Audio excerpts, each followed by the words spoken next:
Many of us, many of us might be familiar with the Cork Buzz online classes. What I'll go ahead and do now is mute everybody. We have about 20 people signed up for class today, but we do know that not everybody can always make it the day of. We will be sending probably the recording out sometime tomorrow. I have to do it manually, so it just depends on when I can fit it into my day. But we'll send out the recording so that you have that. If you need to jump off early tonight, please do. You'll get the recording. If you have questions during class, you can feel free to unmute yourself to ask questions. You can pop questions into the chat box. Wine is about community, right? That's why it always has brought us together in the past. So we like to say, ask questions in the chat box. Oftentimes, if I don't catch that, your wine community that's here on the call will be able to answer those for you. If you have been to Napa Valley, if you're going to Napa Valley, also share with your community. I'm going to have a lot of intense information for you today.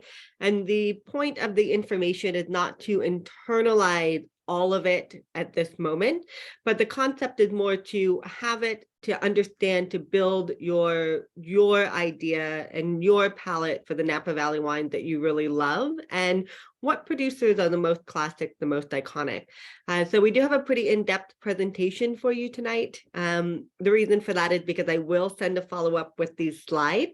So you'll be able to go back and look at the slides that we have here when you're ready to look at that as well.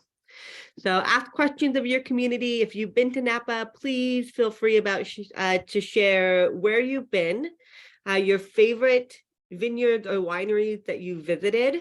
If you went to a winery where you didn't have a good experience, share that too. Share your favorite restaurants, and especially share the best way that you got around, right? When I go to Napa, I like to rent a car. I drive around and I taste, but I spit because I end up being kind of the designated driver. And then I usually will Uber to dinner so that I can have some wine with dinner and not worry about driving home. But there's a lot of ways to get around Napa Valley. There's a lot of wineries to visit. And so I hope that tonight we'll kind of build that foundation on how you can explore those wineries as well. So this initially was a slide that came from a class that we have a number at Cork Buzz. We have a number of slides that pertain to different classes on Napa Valley. And the one that I decided that I wanted to share with you was the one called Napa Icon. So we're going to translate it into an in-depth Napa. Why Napa Icons? Because that is an in-depth Napa, right? This is how we understand who is in the valley, why they're there, who came from what winery to another and then founded their own. There's a lot of crossover in the valley between viticulturalists, between winemakers, between winery owners, somebody who may have previously owned a winery, like for example, the Mondavi family, but now owns another. Instead of Mondavi wines, they have Continuum. If you're going to Napa Valley, stop by the sign, take the time, right? The main sign that you find is located just off Highway 29. You can just pull over, there's a little turnaround there, and easily take a picture with the iconic Napa Valley sign. I think it really is quite worth the stop. They say, so Robert Louis Stevenson, he said, the wine is bottled poetry. So he actually wrote a series of stories about Napa Valley I think in the early 1900s. I could be wrong about that. I'd have to double check. But he really was enamored with this very bucolic agricultural region that he came across during this time and what was happening in the valley here. So what are we talking about today? So the history of the Napa Valley. It is quite in-depth, especially for an American wine growing region. We'll discuss the geology, the climate, and the terroir, the taste of place that we associate with Napa Valley. We'll discuss the appellations, or the smaller wine regions that are nested within the valley, and the classification. We'll talk about producers. And at the very end, we might cover vintages. Usually by the time we get to vintages, I've gone far over our allotted 1 hour of time. I'm really going to try and stay on track today. So we'll move quickly. And vintages usually I let you sort of just look over in your own time at the end. But if we have time, we'll cover some of what you might consider based on your own personal palate, the best vintages. So let's just do a kind of a brief, the cliff notes of Napa Valley history. It's interesting when you just sit for a moment and we just contemplate how a valley that is 30 miles long and a few miles wide became synonymous with the best wine that comes out of America, right? Not only is it synonymous with the best American wine, I mean, with American wine in general and with California wine.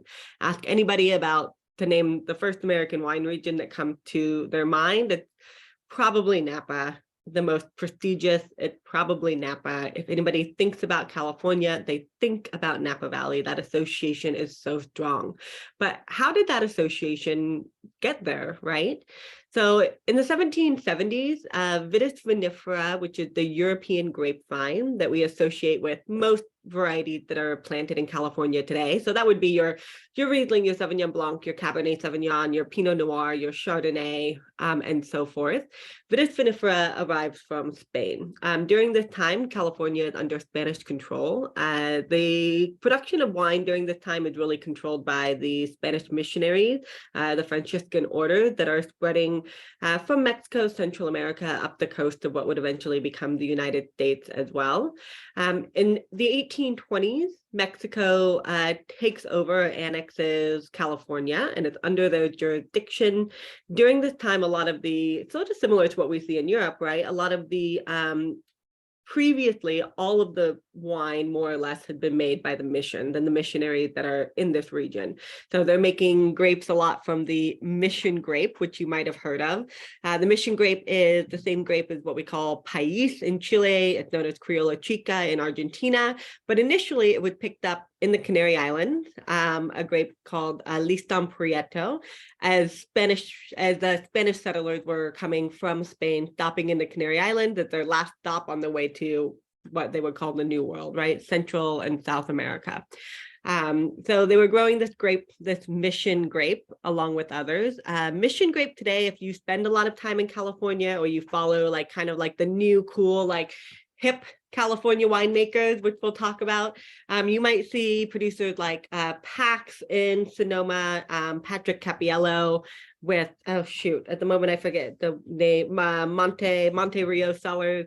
They make mission wine now. It's kind of like an homage, a throwback to this really classic style of California wine, right?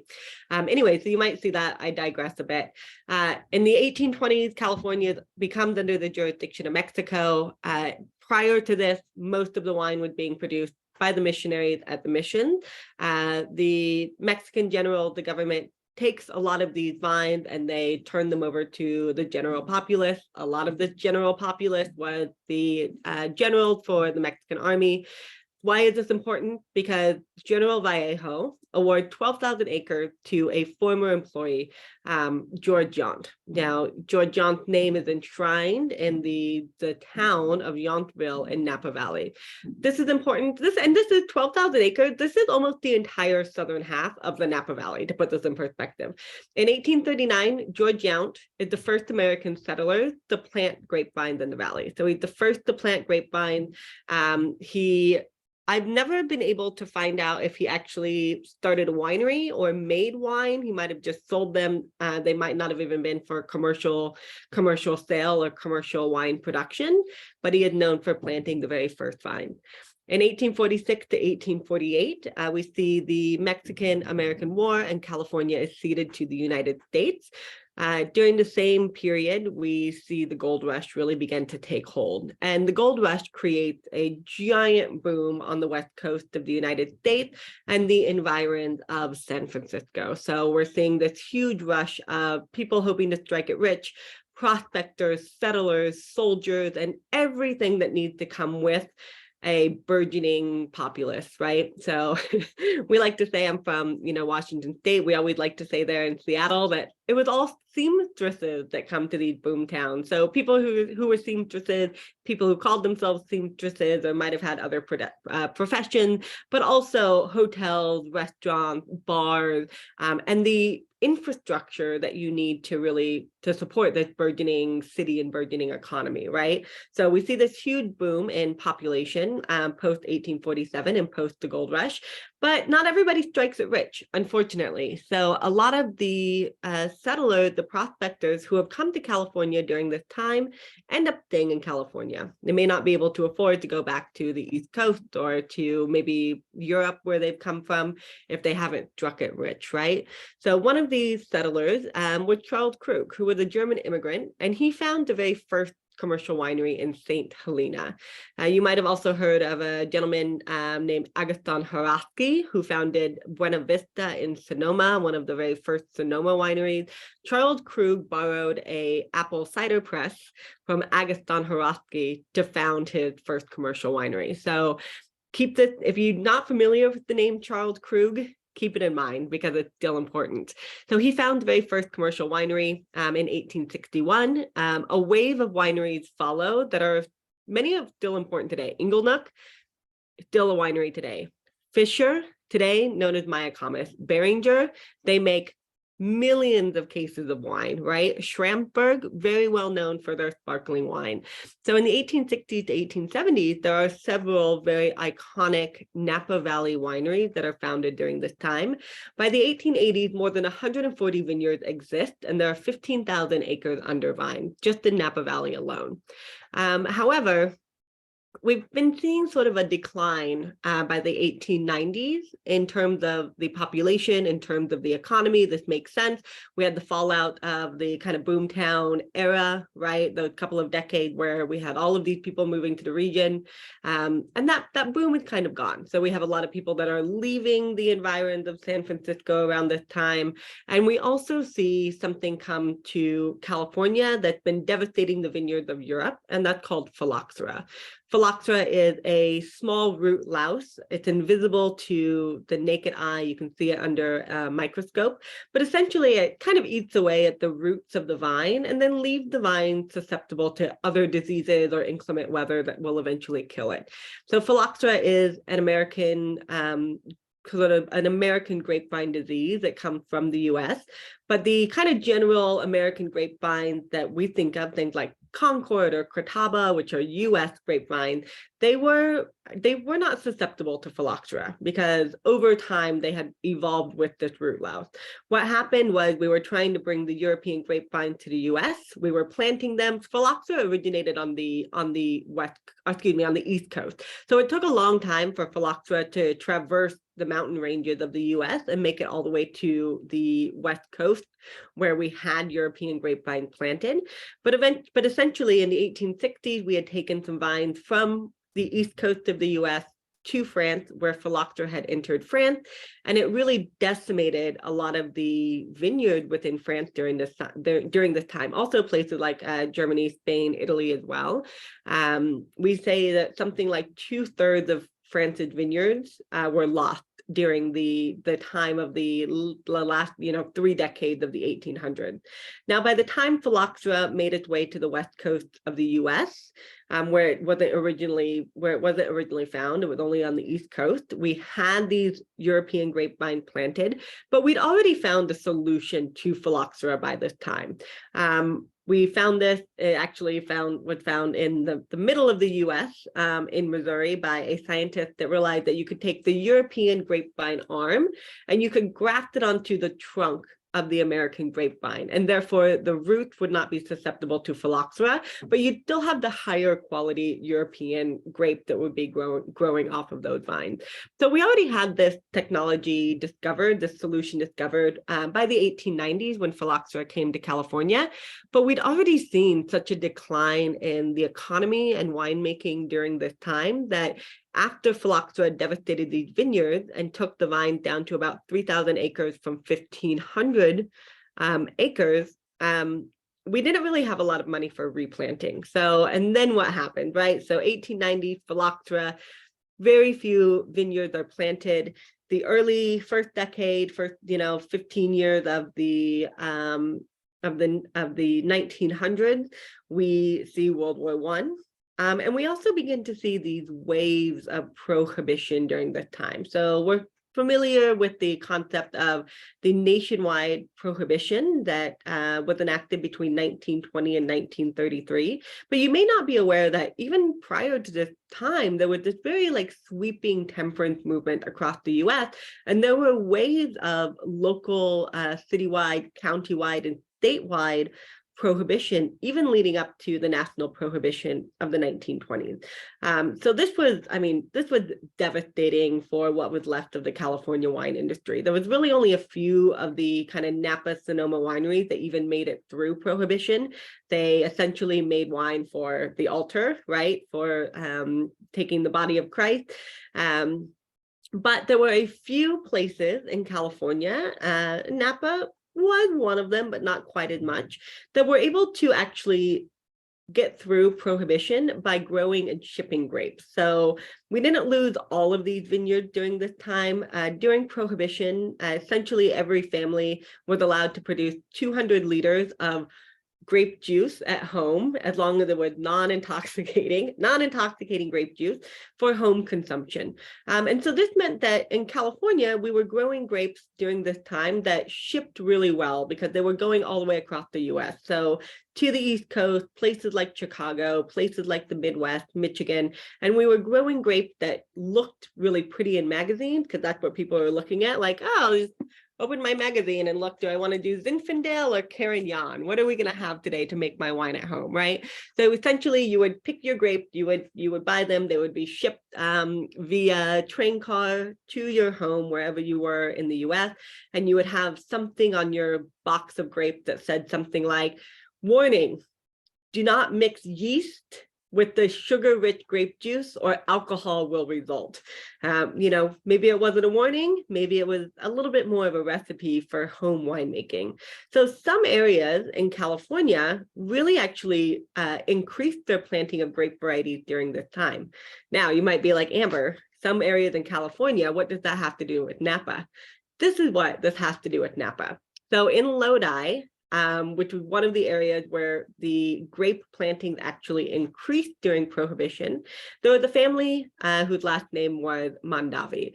And the Mondavi family made their comfortable living by shipping these grapes during Prohibition. So they owned a business that purchased grapes from growers and shipped them across the country. They made, a very comfortable living off of this, and they saved enough money post-Prohibition in 1943 to purchase a winery in Napa Valley called Charles Krug. So I said, remember, keep Charles Krug. So Cesare and Rosa Mondavi had come to the US. They initially had settled in the Midwest, I think Michigan, and then they had come to California. Cesare Mondavi had a great aptitude for sales and a great aptitude for understanding agriculture as well. And so with their 3 children, they decided to buy the Charles Krug Winery in the Napa Valley. So the family moved from Lodi to the Napa Valley during this time. Peter Mondavi became the winemaker of Charles Krug, and Robert Mondavi, a name where most of us are familiar with. I was gonna carve in a little bit of this. The Robert Mondavi Fumé Blanc, Sauvignon Blanc. They moved to Napa Valley and they started running the Charles Krug Winery. At the very beginning, I would say the quality of the wine was not that great, but they slowly really worked to improve the quality of Charles Krug wines. I've had some I've tasted, not because I have the money to buy these types of bottles, but I've tasted some Charles Krug wine back to the 1960s, and it really, even today, drinks very well. If it's been stored correctly, it can really have that long of a life. So during this time, we see a lot of fortified jug wine. This is the majority of production. The few wineries that are reopening or are opening during this time, like Stony Hill and Louis Martini, are really striving for quality, but it's quite slow going. Peter is the winemaker at Charles Krug, Peter Mondavi. Robert Mondavi is the, essentially he's kind of like the show person of the Charles Krug winery. He's the salesman. He traveled around the US, he traveled around the world in places like Europe and France, selling the Charles Krug wines. But after a fight over a fur coat for Robert's wife between Robert and Peter, there's been a lot of kind of turmoil building between the brothers, of course, up to this point, up to 1965. But essentially, the brothers get into a fist fight over dinner over a fur coat that Robert had bought for his wife. And this ends up in Robert being ousted from the Charles Krug winery by his family. So he, at this time, decides to build his own winery and create his own brand. And so there had been wineries built post-Prohibition, as I mentioned, Stony Hill and Louis Martini, but it was really Robert who is responsible for this like invigoration of Napa Valley as a brand itself. So we say like Robert Mondavi created this eponymous brand, but he really created the brand of Napa Valley while doing this too. He spared no expense. He was outspoken, he was charming, he liked to travel, he was a great salesman. Not only that, but he had the time and he had traveled in places like Europe and he had seen how wines in France were being made. And he was really inspired by the concept of these wines being made in France that were really more about art and less about the kind of recipe that winemakers were being taught to create in California. Maybe I shouldn't say being taught to create, but in the mid 1960s, we can also think about this sort of hippie movement that was happening. So all of these city dwellers, people who are in their like late teens, early 20s and 30s are looking to move out of these more urban areas and back to a more rural area. They want to have professions that work with where they are working with their hands. And in like, I think it was like the 1965 class, I could be wrong about the year, but the 1965 class of UC Davis in California, which is one of their most well-known enology schools for making wine, for growing grapes and making wine. At the time, initially at first, UC Davis was only an agricultural program. You didn't go for how to grow grape, you went for how to grow agricultural products, and grapes were just kind of a byproduct of that in the 1960s and 70s, right? So, people like Warren Winiarski, people like Kathy Corison, John Comsgard, Lee Hudson, we're going to come to all of these names later, Randall Graham, Dave Ramey, they're all coming to UC Davis during this time and learning how to grow things in the Napa Valley and also how to make wine. So Robert, we see this big influx into the valley of these kind of younger people who are really looking to make high quality wine post-Prohibition, which we haven't seen a lot of. We have between the 1930s, even though Prohibition was repealed in 1933, post-Prohibition, we hadn't really been making wine seriously since like the 1880s in Napa, right? So we didn't have a lot of the general knowledge and know-how during this time that had transcended all of these decades. So it's a period of relearning. It's a period of doing what you can, especially like places like Charles Krug, right? The quality wasn't great. They don't have all of the money that they need to invest in upgrading the equipment all at once, right? So you have to make a little bit and you have to sell it. Then you upgrade something new. You make a little bit more, you sell it, you upgrade something else. So we see this kind of slow process of beginning to rebuild the quality of the Napa Valley, both in the grapes that are being grown, but also in the winery and their equipment as well. After Robert Mondavi builds his famous winery off of Route 29, several other wineries begin to open. So you might be familiar with Chappellet on Pritchard Hill, Sterling, Diamond Creek, and Spring Mountain wineries all open in the late 1960s. And in 1976, something happened that brings a ton of global interest to American wines and the Napa Valley. So the Judgment of Paris was a blind tasting that was organized by a British wine merchant named Stephen Spurrier. Stephen was a Francophile. He loved French wines. He lived in Paris and he owned a small wine shop as well as a wine school. And he decided to travel. He'd heard a little bit about American wines. He had a partner in the wine shop who was from California. He'd heard a little bit about American wines and he decided to come to the US and see what was going on in California. So he traveled through Napa Valley. He was really impressed by what he saw in the wine. He organized this blind tasting in 1976 that took place in Paris. And not only did it take place in Paris, but almost all of the judges were French, and they were some of the most important French winemakers and chefs of the time. I mean, this included one of the panelists, the blind tasters, was Aubert de Villaine, the winemaker for Domaine de la Romanée Conti, one of the most expensive wines in the world, right? So he organizes this blind tasting in Paris. He brings the wine from California. It's Cabernet Sauvignon from California versus Bordeaux, Cabernet-based wine from Bordeaux. It's Chardonnay from California versus Chardonnay coming from Burgundy. He invites a handful of reporters to come and cover it, and only one reporter shows up because every French reporter said, "You want me to come and review what?" They said, "We're not coming to that. That's not news. There's no way that American wine will win against French wine. There's no news there. We're not coming." One reporter showed up, and he eventually wrote a book about his experience called The Judgment of Paris, right? So as you can tell, even if you don't know the story, the American wines won. The Chateau Montelena and the Stag Leap wine cellars won against the European, the French wines, and this created an uproar. I mean, the French were just livid. They thought that we had pulled one over on them. They said it was because the wines were too young and fruity coming from California, and if we tested it again in a few years, the French wine would be better. I mean, it caused a huge commotion in the international wine community, and this really brought a lot of global attention to California. So what happened?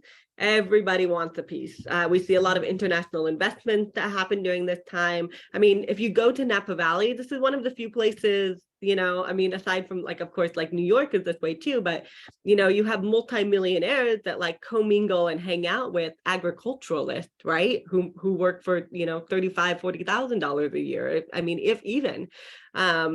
So it's a really interesting dynamic that you have in the Napa Valley. Fortunately, not unfortunately, fortunately, in the 1960s and 70s, there were a lot of protections enacted in the valley in terms of where you can and cannot plant. And this has really helped such a small area stay as bucolic as it is, which is really lovely. In 1981, Napa was named an AVA, the second in the US after Augusta, Missouri. Why Augusta, Missouri? Well, probably because of that Charles Valentine Riley, right? The guy that discovered how to graft Vitis vinifera European vines onto American rootstock. Howell Mountain and Los Carneros follow. In the 1980s, we see a lot of rising prestige in the Napa Valley. A lot of rising prestige in the Napa Valley. A second wave of phylloxera. When we did start replanting post-prohibition, it was recommended that that producers and vine growers replant on a rootstock called AXR1 that they said was phylloxera resistant, and unfortunately was not. So we see a return of phylloxera in the 1980s. There was a lot of flooding, and this flooding will spread phylloxera if you have issues with that.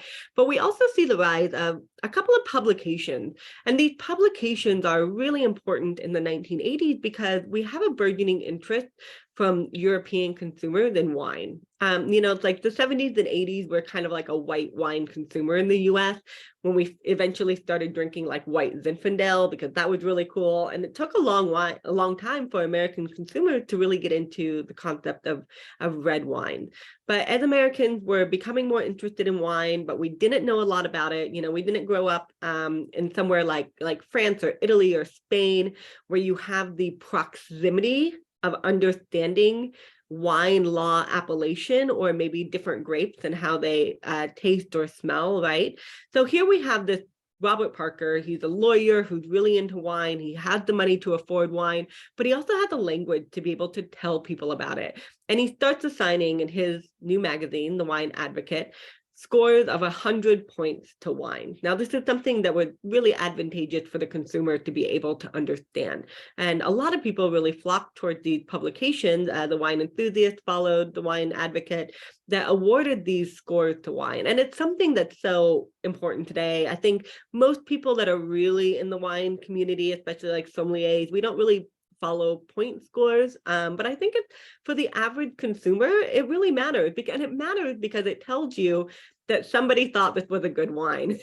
And when you're voting with your dollar and you're buying something with your money, right? And especially if you're thinking about buying something like Napa Valley Cabernet, which is expensive already on its own, you want somebody to tell you that yes, they've had this wine and it's good. In the 1990s, we really see a very ripe style of wine being made. This is the rise of the very cult wineries, Bryant family, Screaming Eagle, Dalla Valle during the time. In 1997, this is really, we see a shift in the style of Cabernet in Napa Valley. And I'm sorry to keep like kind of jumping back, because I know you're probably like, can we get over the history and get into the wines? But I think it's really important to understand. So sorry to keep jumping back. But when we were replanting after the return of phylloxera in the 1980s, this really gave a lot of grape growers the opportunity to replant Cabernet Sauvignon. So if not for that second wave of phylloxera, we would probably have a much more diverse palette of grapes in Napa Valley. Prior to Prohibition, with a lot of Italian grape varieties. Riesling was really common. I mean, more Italian, more German, more Eastern European, and far less French grape varieties like Chardonnay, Cabernet Sauvignon, and Pinot Noir. But 1980s, we have to replant. The Judgment of Paris had catapulted Cabernet onto the world stage from California. So what do people plant with? The most commercially viable grapes, right? Cabernet Sauvignon and Chardonnay, the ones that won the Judgment of Paris. In 1997, we had a really, really ripe year for making wine. And essentially the season was so good for growing wine, growing grape. There was no disease pressure for the grape that were on the vine. So we produced so many grapes in 1997 that producers picked their wine, they made the wine, and then 3 or 4 weeks later, the weather was still so good that there was still fruit that was viable on the vine. So this fruit was very, very ripe. And the producers decided to make wine out of this fruit and kind of blend it into the first round of wine they had made that vintage. And guess who loved these really ripe, really opulent, in a way, almost raisinated styles of wine that had a softness to them because of the lower acidity and softer tannins? Yep, you got it right, Robert Parker. So 1997 is really this schism in the production of wine in Napa Valley. If you look at wine from pre-97 in Napa, they're much more of the old, more Bordeaux school style, where managing the actual tannin of the Cabernet Sauvignon grape is what we have to do, right? It can be so austere. And then post-1997 is when we start to see these like softer, plusher, riper, more raisinated, like slightly in a way, almost like Amarone-like wines. I was blinded on a Bryant family 2005 a while ago, and I called it Amarone because it like had flavors of like prune and like raisin and fig from the intense ripeness of the grapes before the wine was made.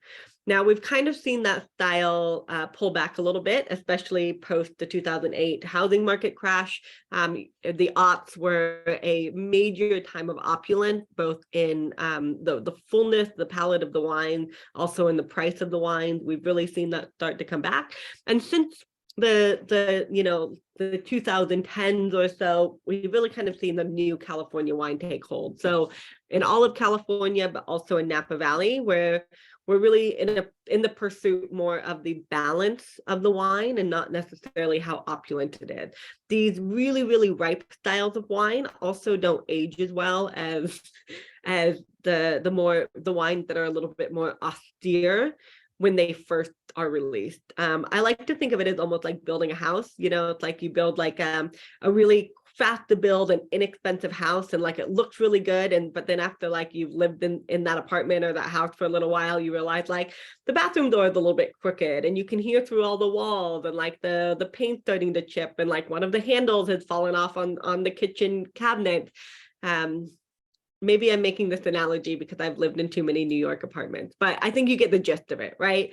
So it looks really nice and pretty when you have like a brand new apartment that have all new and modern interior, but then you realize that maybe it wasn't really built to last. So maybe that's a good analogy, maybe it's not.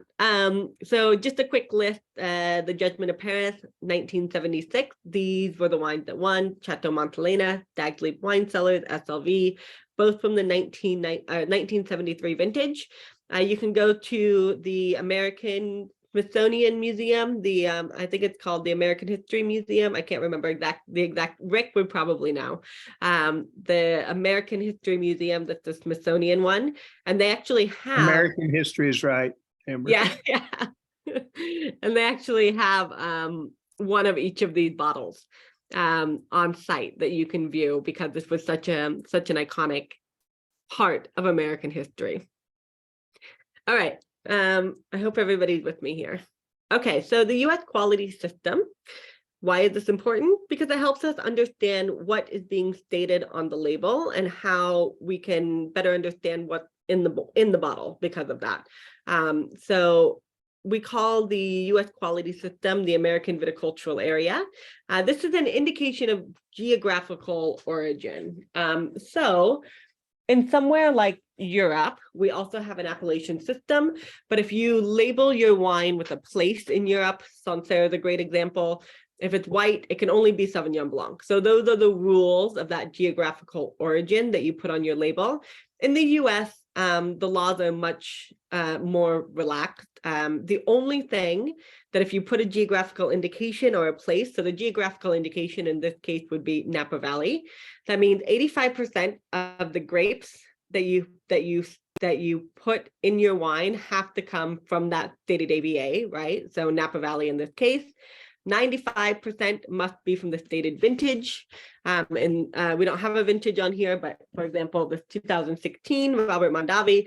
So 95% of the grapes have to come from that stated vintage, and 75% of the wine in this bottle, for example, well, this one says Syrah blend, but if it said just Syrah, 75% of the grape would have to be Syrah. Now, this does not necessarily mean that every producer in Napa Valley is saying it's Cabernet Sauvignon and only making it 75% Cabernet Sauvignon.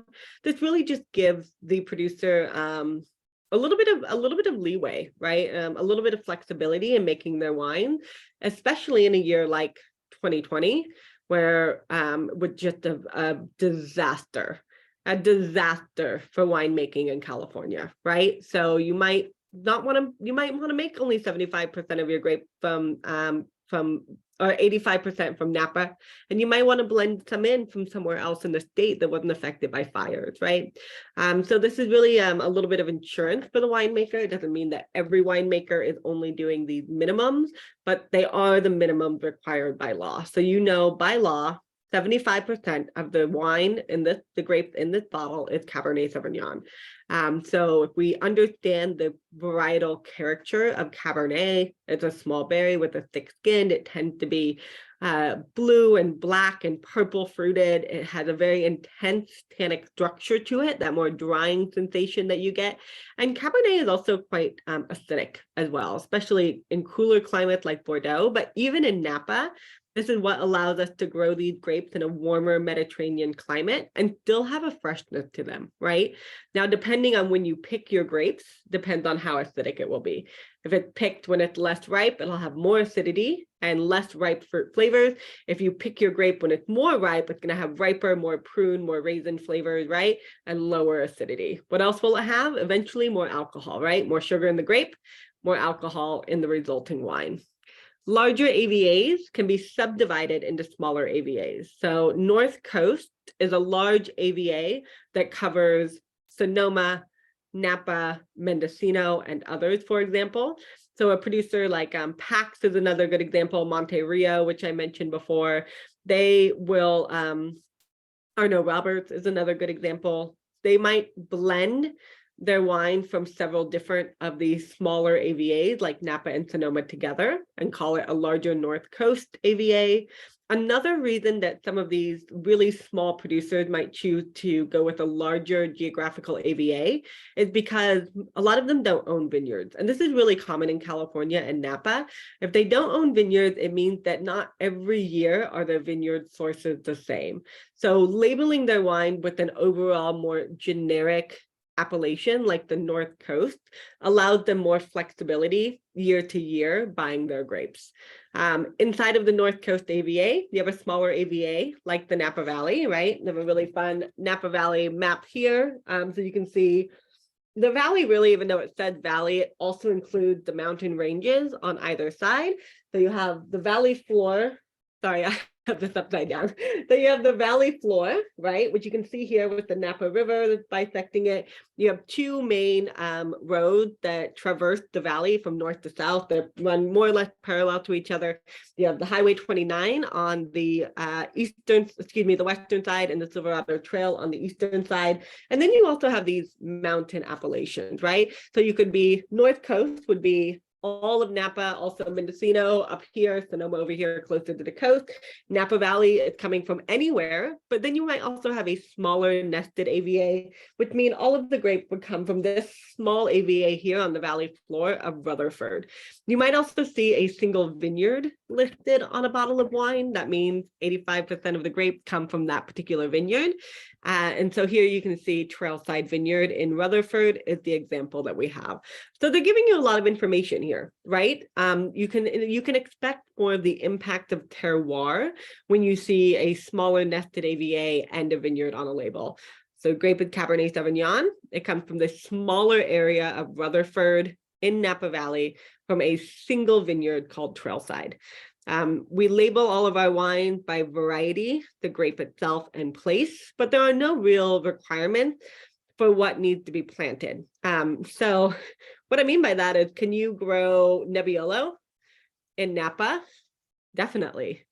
This is why you make Napa Zinfandel, Sauvignon Blanc, Syrah, Chardonnay, Napa Valley Riesling, right? Really, really historical, made by far too few producers today because it can be really great in the mountainside vineyard. But there are no laws regarding what you have to actually grow in the Napa Valley. Now, producers have to make that sort of economic decision over whether they're going to make more for Cabernet or more for Riesling, right? So a lot of what's happening these days is a lot of producers really want to still offer a more economically viable wine to consumers. So if they have vineyards that are planted to some of these more ancillary grape varieties, they might produce wine from those too, but you're not likely to like plant new vineyards with Riesling, right? So some of these producers have really become stewards of these sort of older vine vineyards in the Napa Valley that have been previously planted to different grape varieties other than Cabernet or Chardonnay. Just a quick question, Amber, on your last slide. You Yes. talk about Rutherford's the AVA, trail Yes. side of the vineyard. So does the 85% apply to trail side as well, even though it's not an AVA? I believe I have to double check, but I believe that it does. Yes. Okay. Yeah. Because I understand it applies to Rutherford. Yes, 85. So 85%. Yep. It has to be 85% from Rutherford. But then you also know if they do put a vineyard on it. I mean, I think it's actually I'd have to double check, and if I remember, I'll put this in the follow-up. But I actually think the percentage for a single vineyard is higher than 85%. I think it's actually 95%, but sometimes those things elude my brain. So thanks. Just curiosity, because if you say a single vineyard, you want to say, okay, this is really a terroir-driven wine. You want to be able to buy it. Yep. But if it's only 85%, that means they can still do the blending. And also the idea of the single vineyard is quality control too, right? Sure. So you have these viticulturalists who, oftentimes in Napa Valley, and we'll kind of discuss, I have a slide on the viticulturalist versus the winemakers, is often in Napa, unlike somewhere like Burgundy in France, the same winemaker is not necessarily managing the vineyard. You know, you might have a vineyard team or a team managing multiple vineyards. So the smaller the impact of where the grapes are coming from, the less you can make of that wine. So that increases the price, but also the more reassurance that you should have that you have a more singular style of farming. That makes sense. Amber, Amber, this is Rick. Yeah. I just want to be certain I understand. I thought if it was a single vineyard, it had to be 100%. I'd have to, so like I was just saying, I actually think it's 95, but I have to double check. I should have double checked that number before class. But I have to double check that number. Okay. I can't remember. Because I thought you said 95%, and I always had thought that it might, yeah, it might be. Okay, no problem. Thank you. Yeah, it might be. I'd have to check. And you know, sometimes you think and you're like, gosh, sometimes I just can't remember those things, and I should have looked at that one right before class. But that's going to be at the top of my brain, so I'm going to look into it after class, and I'll let you guys know tomorrow. That'd be perfect. The 95% number that sticks in my mind, it relates to old vines. If you designate your wine as being old vines, that's 95%. But again, and you're the expert. You just struck a responsive chord when you made that observation. That I'm sure I was mistaken in thinking that it had to be 100%. But if you would follow up on that, that'd be fabulous. Yeah, I will. Yeah, because I'm curious myself as well. I can't remember off the top of my head the exact number. I don't know about the old vine because usually the term is not actually regulated. But I'm going to look into that so that we can all know for sure. Great. Thank you. You're welcome. All right. So can I ask a question also? Yes, please. I thought estate wines were from single vineyard and they were all from that estate. So estate can actually, it doesn't have to be from a single vineyard. It can actually be all of the any vineyard that a property or a winery owns, because those are still estate. So estate isn't necessarily a single vineyard. It means that from vineyards that are owned by the property. And in California, the estate has to be in the same AVA. They're the few that were grandfathered in. It's more of a thing in like Russian River Valley, Sonoma, but the estate has to be in the same AVA as the vineyards in order to call it that. But it doesn't have to be all one vineyard. I'm pretty sure. I'll double check on that too. Thank you. You're welcome. Anyone else?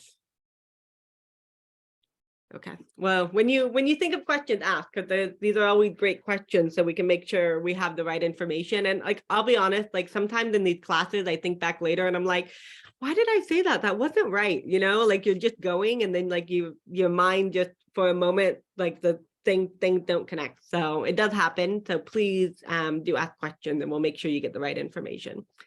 So 30 miles long, a few miles wide, an eighth of the size of Bordeaux.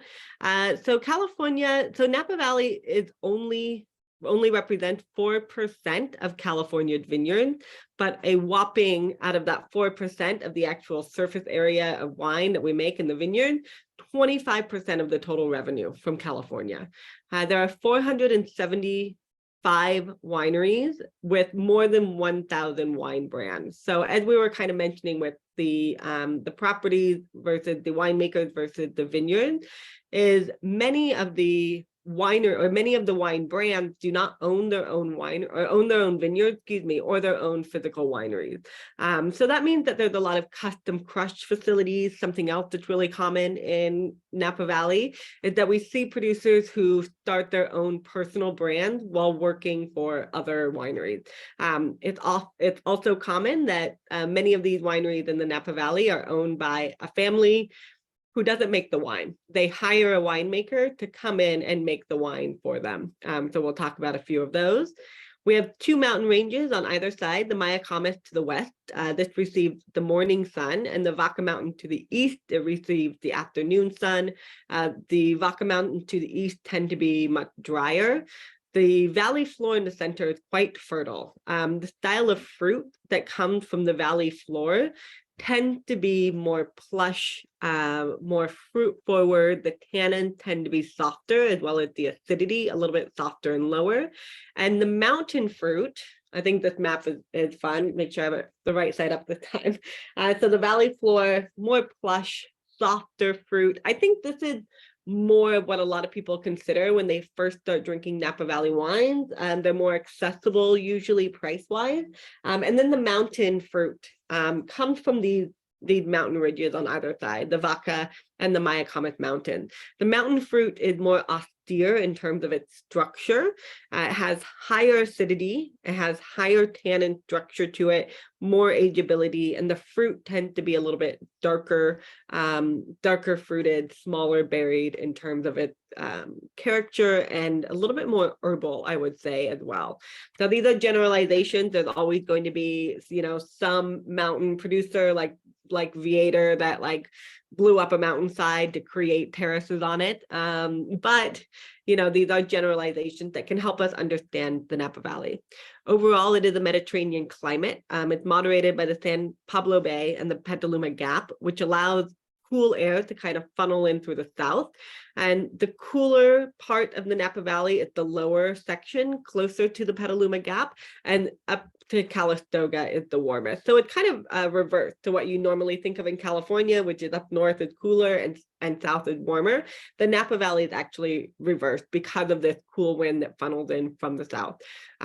We hear a lot about this kind of fog layer that comes in the Napa Valley. It does come in from the south, and more or less by the time you get to St. Helena, none of the more northern appellations and nested AVAs are really affected by this fog. Now, we did talk a little bit about terroir of these different vineyards, and the terroir, the soil types of the Napa Valley is really diverse. So it's more difficult to say that a single sub-AVA is actually named for the terroir that it has, or for a single soil type. Most of the AVAs are actually named for the surrounding towns or valleys or mountainsides that are near them, rather than for a singular expression of terroir or soil type or climate within each appellation.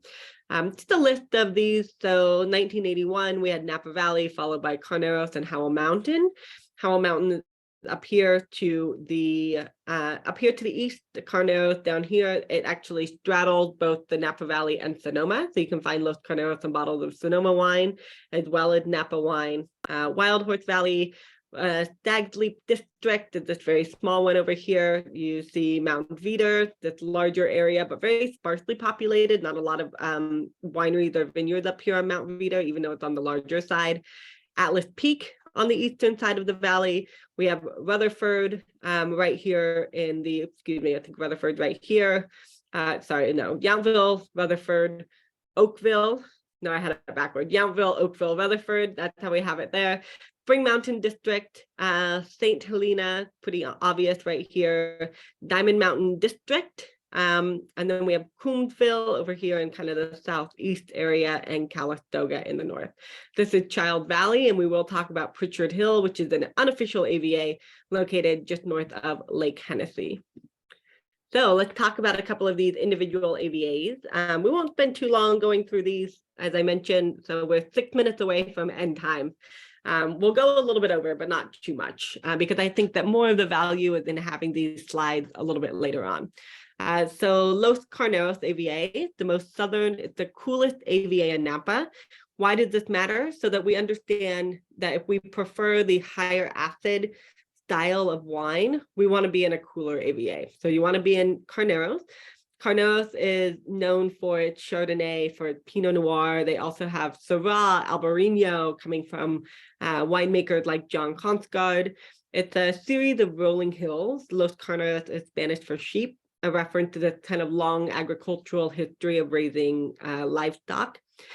So we mentioned also, aside from Pinot Noir and Chardonnay, really well known for Merlot and sparkling wine. So Domaine Chandon, Many of the sparkling wine houses are located here as well in the Napa Valley and Sonoma side of Los Carneros. The first winery was here in the 1850s. So Tattinger, there is the owner of Domaine Carneros. Domaine Chandon is part of Moet and Chandon, a lot of these champagne houses that have come to California. If you like, Louis Roederer is actually not in Los Carneros. He decided to start Domaine Roederer, the American outpost of Champagne Roederer in Anderson Valley, north of Sonoma in Mendocino. So you might see many producers, sort of like the Burgundian model almost, that many producers might purchase fruit from a vineyard that they don't own. So even somebody like, for example, this is a great follow-up to the estate question. So for example, Aaron Jordan of Fela Wines, he worked for Turley for 20 years. He now has his own brand called Fela. The winery itself is in the Napa Valley. His home vineyard that he owns is located in Sonoma, but he also buys fruit from Hudson, right? He buys fruit from Hyde. He buys fruit from Coombsville as well. So he's known for buying fruit and vinifying it. He doesn't call any of those wines an estate wine. So he can name the vineyard that he purchases fruit from, but none of them are known as estate wines. He doesn't own the vineyards themselves. So let's just talk about a couple of winemakers. The reason that I bring up the winemakers is because it's really common in Napa for winemakers to work for multiple properties, sometimes at the same time, and oftentimes one followed by another. These are really some of the winemakers too. Are these all the winemakers? Of course not. These are really the winemakers that kind of developed, I would say, the Napa Valley style. So Heidi Peterson Barrett, called by Robert Parker the first lady of wine. He awarded her wines 100 points 5 times. She developed the style at Screaming Eagle, Della Valle, Paradigm. I think Paradigm is a really great sleeper winery located in Oakville. They were also started in the 1960s, right around the same time, maybe right before actually Robert Mondavi was started. I think Paradigm is it's a really small, cool winery to visit who make great wine that are a fraction of the price of the other Oakville properties because they're just not as well known. Helen Turley, the sister to Larry Turley of Turley Wine Cellars. She worked for Paul Meyer, Bryant Family, Colgan, and Martinelli, as well as Turley. Her personal winery is called Matthiasson. She focused a lot on cold soak techniques, harvesting very, very ripe fruit, and more, even though she had a kind of a heavy hand in the vineyard with the ripening of the fruit, the intensity of the fruit, her style of winemaking was quite natural. So she was really into native yeast, not getting in the way of the wine making itself. Andy Erickson was also at Screaming Eagle in Della Valle. Harlan Staglin, he has his own label with his wife based in Coombsville now called Favia. Kathy Corson, a personal favorite of mine. She worked for Freemark Abbey and Chappellet. She started her own winery, Corson, in 1987. She made her first vintages at the Chappellet Winery, 1987, 1988. I think she left in 1989. John Konsgaard. John Konsgaard is a wonderful mentor for younger winemakers in the Valley. His winery is located in Atlas Peak, but he worked for 15 years at Newton, and he's a consulting winemaker and mentor for Stag's Leap, Stony Hill, Hudson, Arietta. So Hudson, you might remember, is the name of a vineyard located in Carneros. It's owned by Lee Hudson. Lee Hudson went to school at UC Davis with Kathy Corson, Zelma Long, John Konsgaard, Dave Ramey, and I mean, just a handful of other really famous Napa Valley winemakers.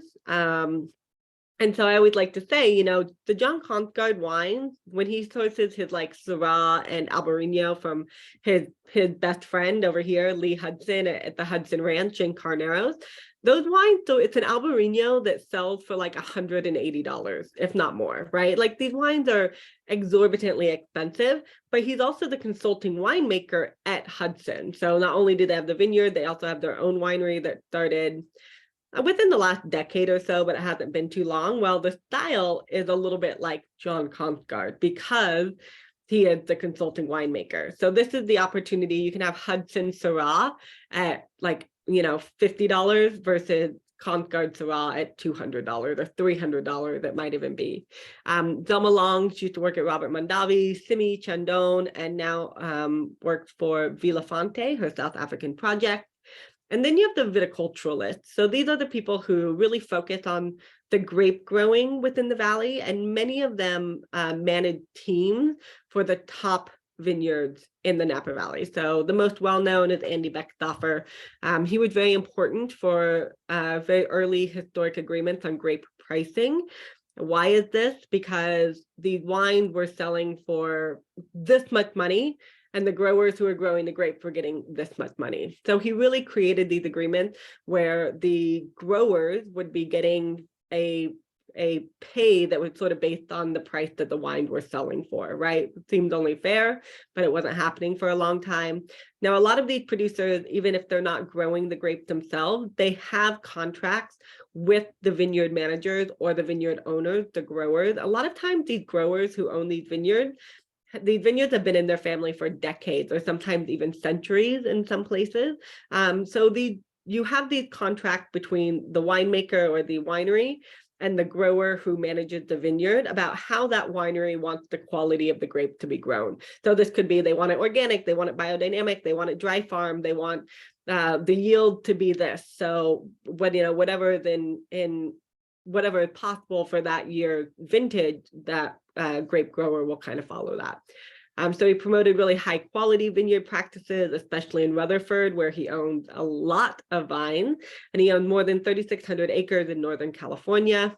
Steve Matthiasson, he is a skateboarder, philosopher, viticulturalist, and winemaker. He has a big focus on regenerative farming. This is too much to get into with how much time we have left, but regenerative farming really focuses on sequestering carbon within the vineyard.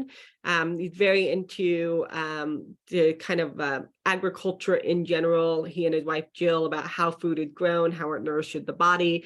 They have a fully functioning farm, along with they make olive oil as well. He makes wine for his own personal winery, Matthiasson, and also at Ashes and Diamonds. You'll find the winery just off Highway 29. Matthiasson Winery is located in the Oak Knoll district.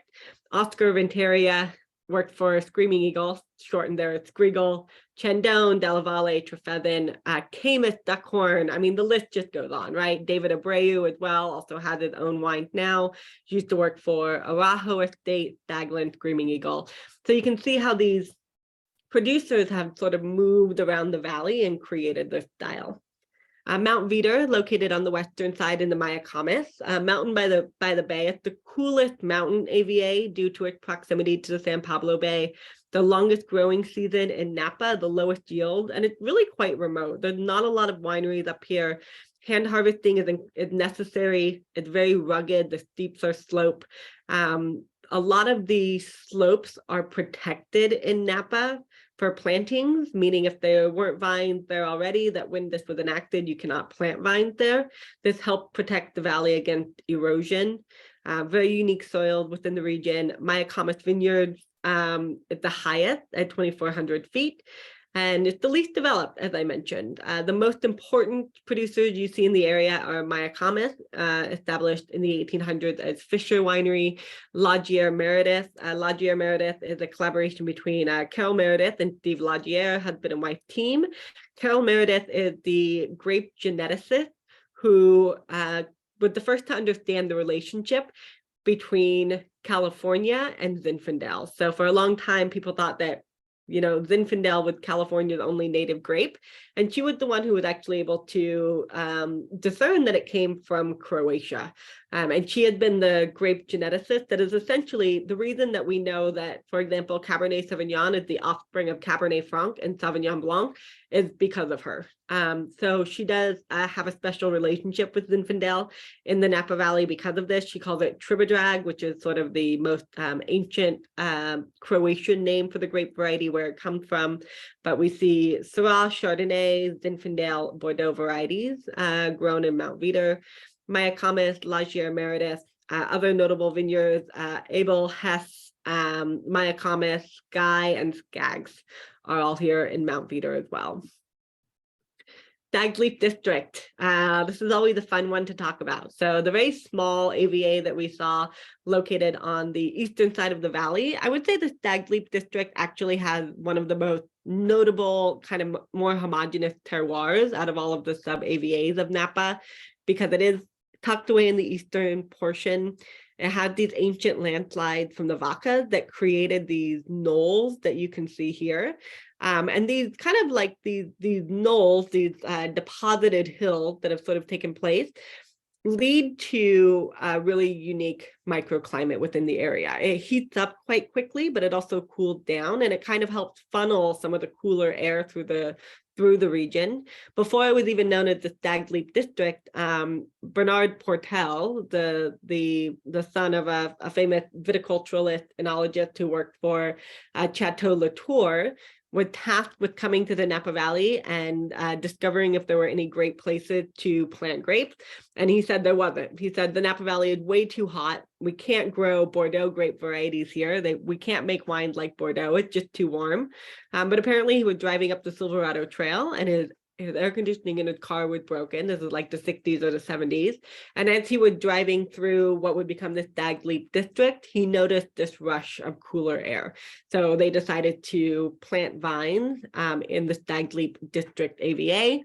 It's also well known for Stag Leap Wine Cellars, which was founded by Warren Winiarski.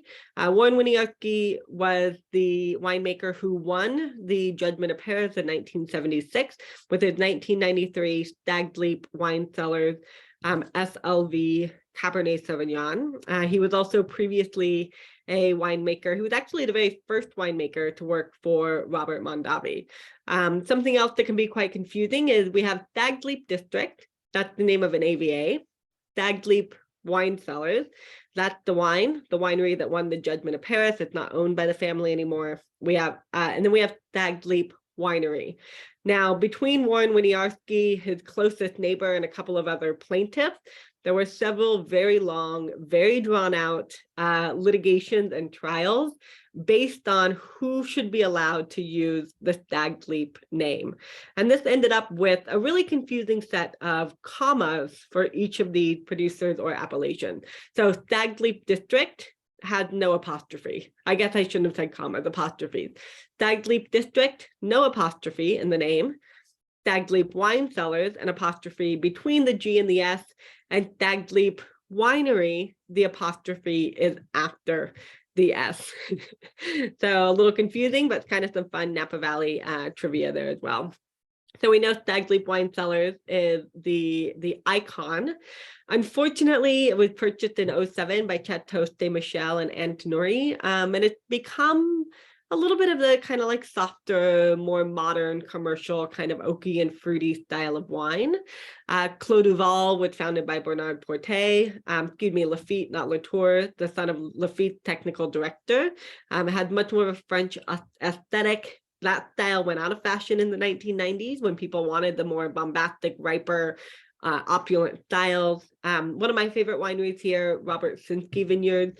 Robert and Maria had been a wife team. Maria's a chef. They're really known for their food and wine pairings that they do at the winery. This is, unfortunately, is reservation only, as are many of these wineries. So don't think about only going to the places where you can drop in.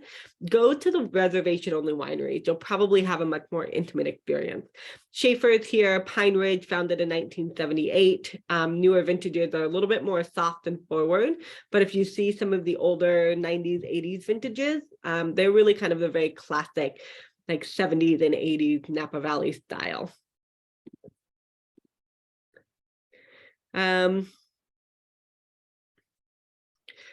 I see an interesting question directly to me. I hope you don't mind if I share it, Raj. I would say, so the question is, it'd be interesting to get the take on, my take on which AVA would correlate to a Bordeaux commune. I don't know that I would make that correlation. I think, so, and I'm glad that you said this because it kind of prefaces maybe a very just quick discussion about the stylistic difference between Bordeaux and Napa. In Napa, you see a lot of single varietal Cabernet Sauvignon because the weather can permit that. The climate, the Mediterranean climate can permit the austerity of Cabernet Sauvignon to be softened. In Bordeaux, the climate, even now with it warming, can't really permit that. So you really see in Bordeaux the style of wine where you blend in Cabernet Franc, Merlot, Petit Verdot, and those grape varieties soften the austerity of Cabernet, which on its own in Bordeaux would be almost unpalatable. So, you know, I wouldn't really say that I would want to make those comparisons, to be quite honest, because even though we take a lot of the, you know, we take some of the spiritual grapes from Bordeaux, we don't really make the wine in those Bordeaux styles. And when I say there are producers like Clos-de-Val or Cathy Corson who make the wine in a more restrained manner, it's still California. So that's what I would say. Maybe I would see if somebody else has an idea about correlating some of these, you know, and plus, you know, it's like we do have, there's only really, the main communes are just the 5 that we have in the Haut-Médoc versus the 16 AVAs that we have in Napa. But it's a good question. It's always interesting to see how people are thinking about wine. Yountville, more known for its food than for its wineries. They do have quite a few vineyards, the patchwork of microclimates and soils within Yountville. There's a lot of different grape varieties that are grown here. It's known for its Merlot in this region, but the reason I would go to Yountville is to eat. The French Laundry is here, Ad Hoc is here, Bouchon Bistro is here. This is the place that you go to stay. I mean, it's just, if you drive through places like Yountville, St. Helena, I mean, these are like single road towns, right? Like you drive through down the highway and through Main Street, and then that's kind of it. These are not really large areas. But you will look for a couple of icons in Yountville. Dominus, owned by Christian Muex. Petrus purchased the old Napa Nook vineyard. Their second wine is called Napa Nook. The Dominus wines are refined, they're polished. I would almost say, you know, Raj, maybe you would almost say that there are producers as opposed to specific AVAs that make a style that might be more like some of the Bordeaux communes, right? I mean, Christian wineries are on the right bank of Bordeaux. Hosanna, Petrus, and what's the other one? I'll think of it later. Cap Gandy is here, Gemstone, Ghost Block, Gurgich Vineyard, Napa Nook Vineyard, all ones to look for. If Yountville is the historical heart of Napa Valley in terms of the grape being planted and how it's named, Oakville is the contemporary heart of Napa. So this is where Robert Mondavi planted or built his winery and planted his vineyards.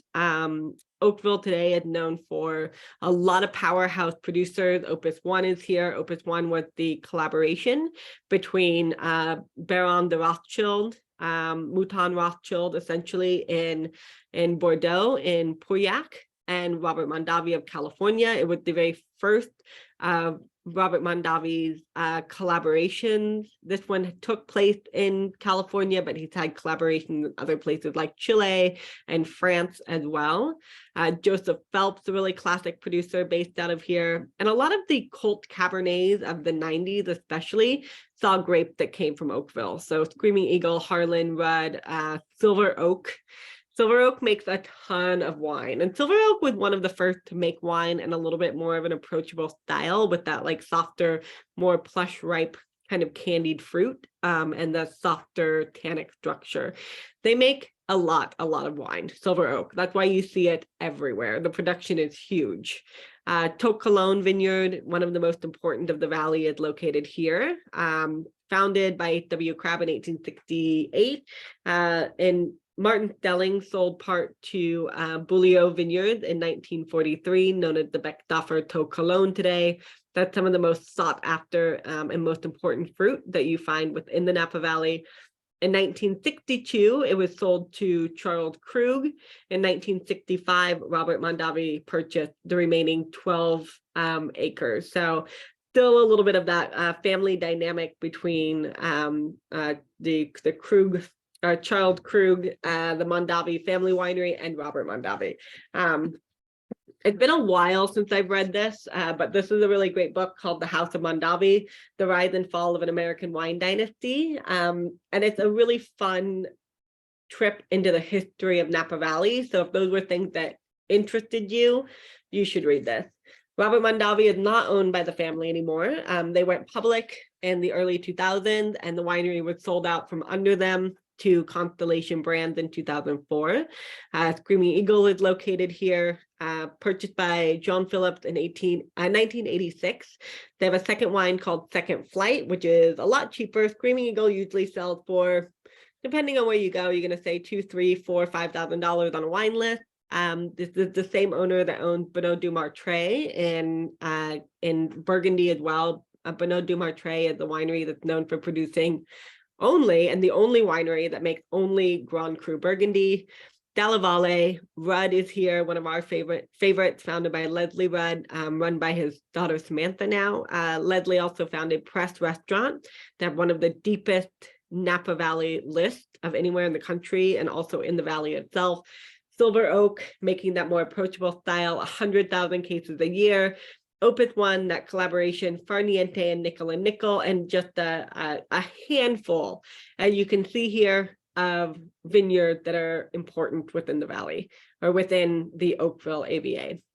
Rutherford, right in the center, very fertile, the heart of Cabernet territory, known for the Rutherford dust. Andrei Telyshev, the famous Russian viticulturalist that worked for Beaulieu Vineyards, he made a lot of references to the soils and the tannins.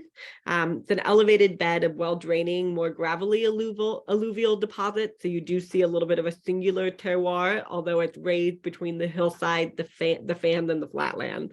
Named for Thomas Rutherford. He married George Yount's granddaughter. This is the home of Inglenook and Beaulieu Vineyards, Contessa, Longmeadow Ranch, and Staglin, all major vineyards that you see here. Sorry to rush through it, but I just don't want to keep you guys here all night.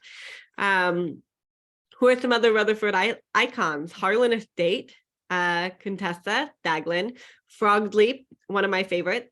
So we know about Warren Winiarski, the Stag's Leap Wine Cellars, the Judgment of Paris. John Williams was the only employee of Warren Winiarski in 1976 when he won the Judgment of Paris. So John Williams was kind of the assistant winemaker cellar hand at Stag's Leap Wine Cellars. He founded Frog's Leap in 1981 with his friend Larry Turley. Larry Turley sold his share to John Williams to start Turley Wine Cellars later on.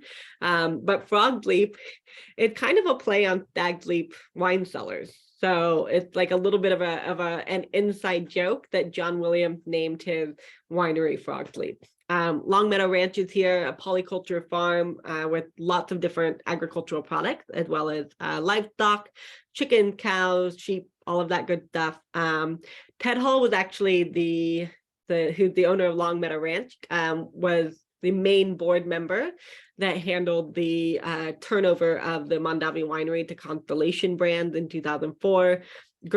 Mike Gergich was the winemaker at Chateau Montelena in Calistoga when they won the 1976 Judgment of Paris for their Chardonnay.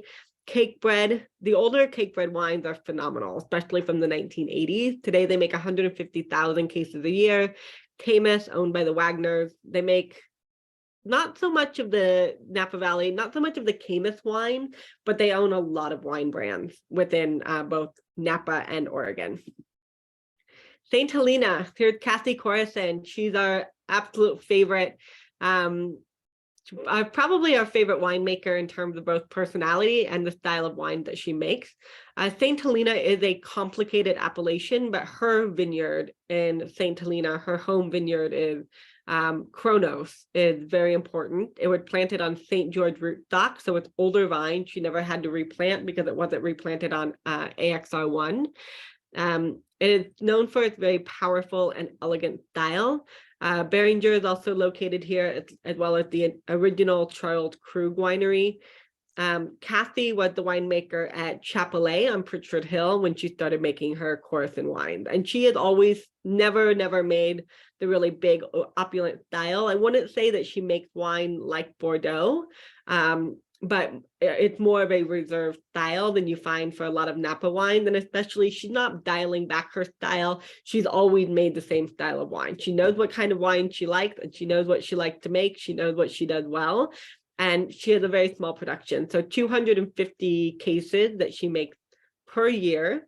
If you compare that to something like Beringer, who make 12 million cases of wine a year. So when you're thinking about the price of some of these wines, we have, you know, Cassie Corson on our list for probably the 2019 for like 240. What you get for that is a singular style of wine expression, is a lot different than what you might get from somebody else here.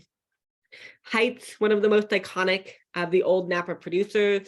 Joe worked for Andre Telesheff. They made the very first single vineyard wine in California, Martha's Vineyard. At the time, he sold it for what was considered to be an intensely scandalous $7 in the late 1960s, 1970s. And this was scandalous because most Napa Valley wine and most Napa Valley Cabernet was selling for around $1.50 at the time. And he sold his Cabernet for $7. This was the same price as first growth Bordeaux at this time. So everybody said, there's no way you're going to make $7 for this bottle of Napa Valley wine. It's not worth that. But he did it. And Heights is one of the most well-known wineries, sold in 2018 to somebody who owns some Southerner who works in oil. I can't remember the name. Joseph Phelps is a really reliable producer. Louis Martini, the quality today is not so great, but if you find some of the older vintages, they can be really terrific. Beringer, the longest continually operating winery in Napa, founded in 1855. So they're owned today by Treasury Wine Estate. The winery was founded in 1855 by Jacob Beringer. Even though it's not family owned, the great grandson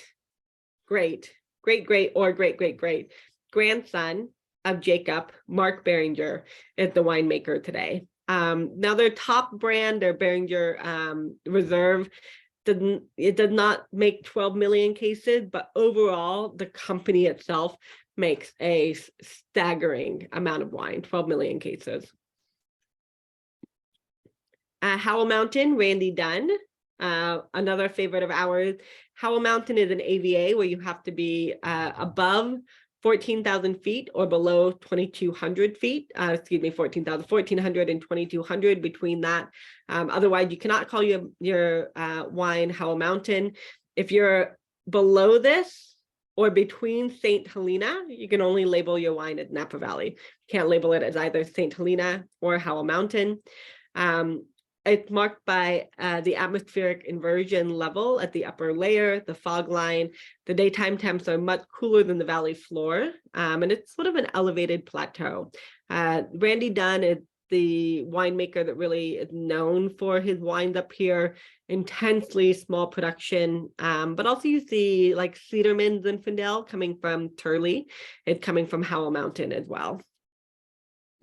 The wine get this kind of like, you can't see it from the label, this picture, but the corks have this red wax on them. That's how all of the Dunn wines are sealed. Essentially, he makes two wines, Howell Mountain or Napa Valley Cabernet Sauvignon, and they call it the Dunn dust because the dust of the bottle, you have to like chip away this like really brittle wax that he seals his bottles with, and all sommeliers call it the Dunn dust.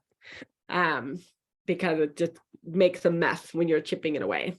Robert Dunn, Robert Foley. Robert worked for Heights in the 1970s. He's known for his Charbonneau, Merlot, and he also makes wine at Red Hook Wine Cellars in New York, in Brooklyn, which is pretty cool. Viator Vineyards, they got in trouble for actually blowing up the mountainside in the region and changing the terroir a little bit. Don't tell. Spring Mountain District. So we're located on the western side of the valley, going from across the valley from the eastern side at Howell Mountain to the western side of Napa Valley and the Mayacamas on the eastern slopes. Also higher elevation, but receive more morning sun, and you get the influence of the Pacific winds that come over the mountain. Cooler days, but warmer nights than the valley floor, more volcanic soils in this area. Spring Mountain Vineyard is well known. It's a collection of historic estates from the 1870s. And it's actually an area that was really well developed prior to Prohibition. Some of our favorite, Spring Mountain Vineyard that we mentioned, the collection of those historic estates, La Perla, Miravalle, Chateau Chevalier. Smith-Madrone, one of my favorite Napa wines. The Cabernets are almost like juniper-y. They have like this beautiful herbal, like laurel, or almost like a juniper, like Christmas fir aroma to them that's really beautiful. They also make terrific Riesling, really historic in the area. Spring Mountain District was one of the hardest hit by the glass fire in 2020. Cain Winery, which was founded in 1980, burned down completely. So they lost Cain 5, Cain Concept, Cain Cuvée. They also lost most of their vineyard. They thought maybe the vineyards were spared in 2020, but they really didn't come back the following year. Fortunately, they lost their entire 2019 and 2020 vintage, but fortunately they had 2 warehouses on the valley floor that actually held the majority of their wine. So they do still have a lot of wine in the market. People always say, like, what can we do when these travesties have happened in these regions? If these wineries like Cain, like Newton, those both burned down. What's the other one that got hit? Cain, Newton, and it's not coming to me at the moment, but when the wineries have burnt down, but you can purchase what they have available in the market, right? Philip Togny is here. He lost quite a few of his vineyards, but not his winery in the glass fire. Pride Mountain straddles Napa and Sonoma. So they actually have to have 2 bonded wineries. The origin of every lot has to be tracked. Bordeaux style wine, Syrah, Chardonnay, and Viognier they're making. Diamond Mountain District. Very rugged, very remote. We have some peaks that allow fog influence, and this really helps us sort of dissect the terroir. Diamond Creek was established here in 1968, the first wine to retail for over $100 in Napa Valley upon release. This was where the very first hillside vineyard was planted in Napa Valley by Jacob Schramm in 1860. This is now Schramsberg. The most important winery up here is definitely Diamond Creek. They were Napa Valley's very first cult winery brand. They were the first winery to focus exclusively on Cabernet Sauvignon and also on the concept of subdividing the terroir. Al Bronstein, who founded it with his wife Boots, they were very focused on the quality of the Cabernet that they were planting, and so they purchased a lot of their grape cutting from the first growth of Bordeaux.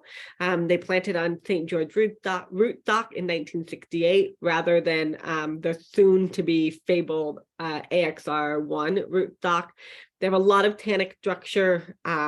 Volcanic Hill is very taut. Red Rock tends to be quite elegant, and Gravelly Meadow tend to be the more earthy style of the wine. And you can see this fun little, you can get this on the just on the Diamond Creek website itself, where it showed you Volcanic Hill on the warmer side, Red Rock Terrace, warm but not as warm, Gravelly Meadow on the cooler side. Calistoga, the warmest AVA. We mentioned Mount Veeder, right? It's pretty rustic, it's pretty rugged, but if you want to go to like the Napa Valley of like the 1960s and the 1970s, I always hear you should go to Calistoga. It's where you can literally still go and stay at like the Calistoga Motor Inn, which is supposed to be a really great time, more of like the motels, classic Napa. It's far removed, right, from the city of Napa itself, the luxury of Napa, the hotels, and the fine dining of Yountville. So it's a really fun area to visit. It's not so easy to get up here. We have just these 2 roads that go up and down the valley, and everything else kind of bisects this way, going east and west. But if there's a lot of traffic, it's hard to get from one place to another. If you're going from a winery up here like Chappellet and then over here to Lagier-Meredith, like that's going to be like an hour at the least, because you really take some time to go up these mountainsides and across the valley itself. Calistoga is very warm. It's the furthest from the San Pablo Bay. There's a lot of hot springs within the area, and it's less developed. So they really have the largest diversity of grapes. So in addition to Cabernet Sauvignon, we have more Zinfandel, Petit Syrah, Charbonneau. You do see some Riesling and some fun things like that. The most iconic winery, Chateau Montelena, winner of the 1976 Judgment of Paris. It's a real chateau built by A.L. Tubbs in 1888.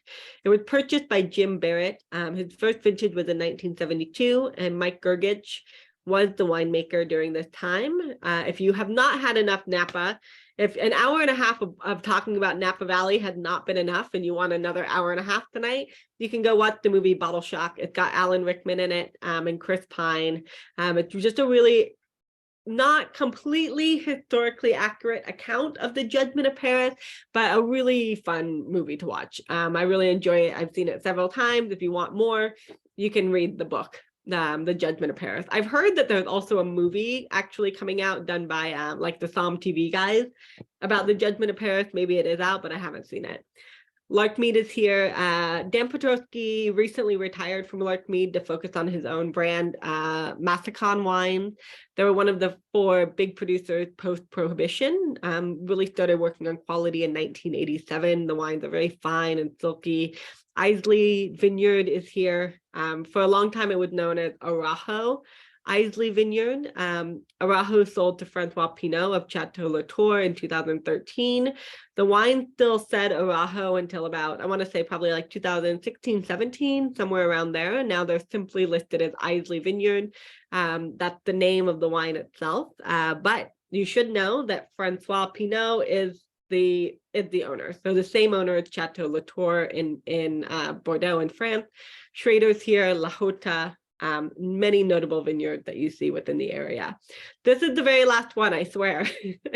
So Pritchard Hill, the unofficial AVA, it's located between Atlas Peak and Howell Mountain. So Howell Mountain here, Atlas Peak down here. And this is an appellation that you see. Colgan, Ovid is here, Continuum, Bryant family. They all have wineries up on Pritchard Hill, but the very first in terms of the modern era, the 1960s, was the Chappellet family. So Don and Molly Chappellet moved to the Napa Valley with their 5 children. They were originally living in LA. Don Chappellet was a salesman for coffee vending machines, and he spent a lot of time entertaining because of this. And while he was entertaining, he developed a taste for Bordeaux wines, and he knew that he wanted to raise his children with his wife somewhere out of the city, out of LA. And so they decided to he decided to retire from the vending machine industry, and they started this winery, Chappellet. So they started building the winery in 1967. The family lived up on the hill. They do Signature, Pritchard Hill are their top wine. The Signature Cabernet Sauvignon is made in more of like a Bordeaux style. He was a fan of Lafite. It's made in kind of a Lafite style. And you can see his signature on it, Don Chappellet. Like Bordeaux, it sees a more reserved use of new oak. Pritchard Hill is a more California style, 100% new oak on the wine. They make great Zinfandel and Chenin Blanc. There was a time that they used to make 5 different styles of Chenin Blanc because that was Molly Chapellet's favorite wine. So if you go to the winery, it is reservation only. It's a little bit difficult to get to, but it's well worth it. Bryan family, Colgan is here, Continuum, the second Mondavi winery after the sale of Robert Mondavi to Constellation in 2004. It was started by Tim Mondavi, so one of Robert's sons, and his family. So Tim Mondavi and his children. Also, Tim Mondavi also had like something like 5 children, quite a few of them. So they started Continuum as Tim was the winemaker for Robert Mondavi Winery, and they started Continuum as a continuation of the family name, the family legacy in wine, and what they did for Napa Valley. Novacum is the second label of Continuum, which has a higher proportion of Merlot to Cabernet Sauvignon. Vintages, if anybody is still here, I think you can probably check out vintages on your own. So what I like to say about vintages is there's no one vintage that really suits every single person. So for example, 2011 is known to be a really cold, wet vintage. It's one of my favorites. I like more reserved, kind of structured herbal and savory Cabernet. And so a cooler vintage brings more of that out in the fruit. I prefer that more than something like 2015, which has a lot of like higher, riper fruit flavor to it. But it's really about your own preference, right? So if you really like more concentrated wine, you'll probably like the drought years. So 2014, 15, 16, all drought years, really concentrated fruit, but lower yield, which means less wine, that's more expensive. Can I answer any other questions? I'm so sorry to keep you so long. Well, this has been great, Amber. I think I really appreciate it. Gives you a good sense. I mean, it'd be good to understand aging potentials. So is that how you go through the vintages, just figure out what the aging potentials would be? Because you would say, okay, high tannic wines would have more aging potential. Yes. So typically, I think of wines as being the structure is what allows for the ageability. So it's not always about the vintage, it's also about how the winemaker makes the wine. Cabernet in general can more or less age. If you do it right, it'll age well. But usually it is the less ripe, less warm vintages that retain more acidity and more tannin that allow the wine to age longer. But it really depends, Cabernet can age anyway. So it's like, are you trying to age your wine for 20, 30 years, or are you trying to age it for 5 years? Because there's a lot of, like, I just had the 2018 Kathy Corson wine, and she doesn't make her wines in a ripe style, but I mean, 5 years old, it's drinking really nicely, but you can see that there's a lot of potential for aging. I've also had 88 Corson wine, so second vintage, just a few years ago, and it was outstanding. So it's not always necessarily, there's not always one truth to every wine, which is kind of unfortunate because it makes it more difficult to understand. But you can also consider it like this, in kind of what are considered poor vintages. That the best producers will still always make really top quality wine, because they're great winemakers for a reason, not just because the vintage is good, right? In vintages that maybe aren't as strong, are very strong, you can probably collect or purchase wines that are a little bit less expensive from less well-regarded or less well-known producers, because it's going to be easier to make good wine in that year, if that makes sense. Like we say, that's a good way of thinking about it. Yeah. I haven't thought about it that way. And it's true too, because like I said, most people would be like 2011 is a terrible vintage in Napa, but personally, out of the wines I've tasted, it's been one of my favorites. So it really is about people learning their own personal style and not necessarily memorizing the character of every vintage, but more understanding how the vintages play into your own personal taste. Okay, great. Thanks. Thank you. I will send out the follow-up. So let me know if you have any questions then, okay? Just go ahead and feel free to email me back. All right, talk soon. Have a good night. Bye.